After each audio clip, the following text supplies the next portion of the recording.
benim yanıma kim getirdi? Sevgili kalbim getirmeni diledi. Zag aman ayrın onu benden. Oy bütün dünya merk olsun. Kim?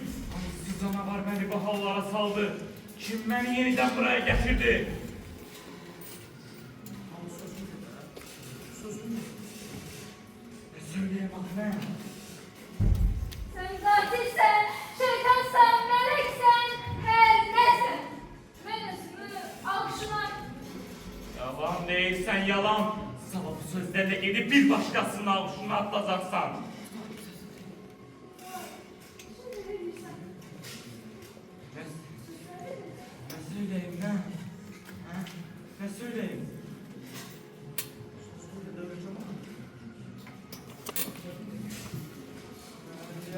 Ya Cengiz. Ahı ben bu sine hayatı bırakıp gitmeyi isterdim. Metin yeniden yolun üzerine kessin. Dayan Tahir. Bahamya'dakilerini unutma. Verdiğin söze esasen yolun sonuna kadar bizimle sen. Yok. Cengiz.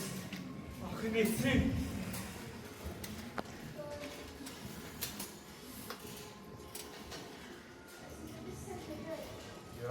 Yok. Ben artık bu sine hayatı içinde durabilmeliyim. Bana hakikat gerektir. Ben gitmeliyim. Dayan, evvelce ölüyorsun sonra git. Çekil.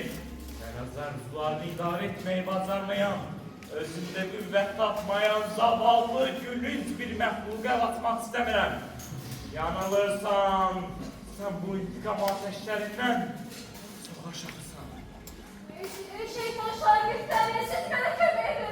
Başladım sormakla yalancı. Yok, ben yalancı değilim. Ben seni sevirdim. Fakat Netin yeniden. Netin Akbilengiz. Kimsen sen kim?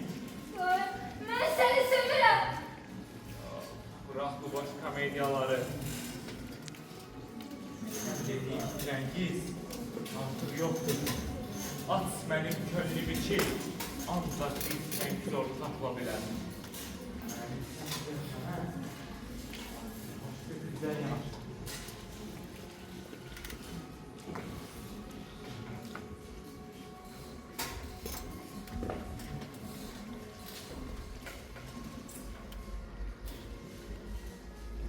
Sözün ne yapar? Niye bileceksin sen? Sözün ne? Sözüm olmamış. Dinletme ya. Sen ölmelisin. Ben meneviyatımda bir hediye olarak beslediğim mini bir mehluku. Faklarda sürmezek getirmezi olan işaretini de görmeyi isterler. Hatırlayır mısın? Bir zamanlar senin hayatın olduğunu ben sana öğrenirdim. Doğrusu bir öğretmeliyim. Tekniği biliyorum.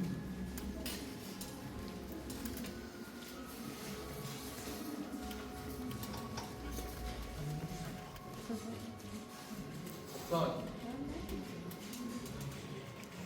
Bu da hediye. Yine yalan, yine her şey senin.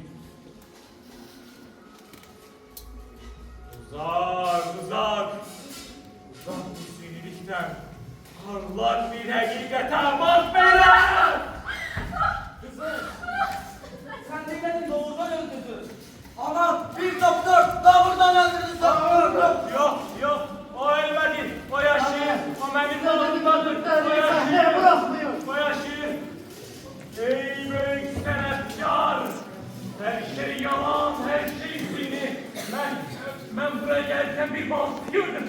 O da yalandır. Yalan değil. Sen ne dersin sersem? Yalan değil. Artık yok sen ölmemişsin. Ey Perverdigarım! Yaratırsan yaşat. Yaşatabilmişsense yaratma. Sen yarattığın Cengiz yoktu. Ben yarattığım Cengiz ebedidir. O solmaz. O ölmez. Yok sen ölmemişsin. Benim bağrımdasan. Söyle. Doyamaz mı gider cevap sana teslim edin. Dur sen de. Gideceğim. Yok. Yine ben anlatsam halk anlayacak. Kimdir bir Dur kesri? oğlum. Kim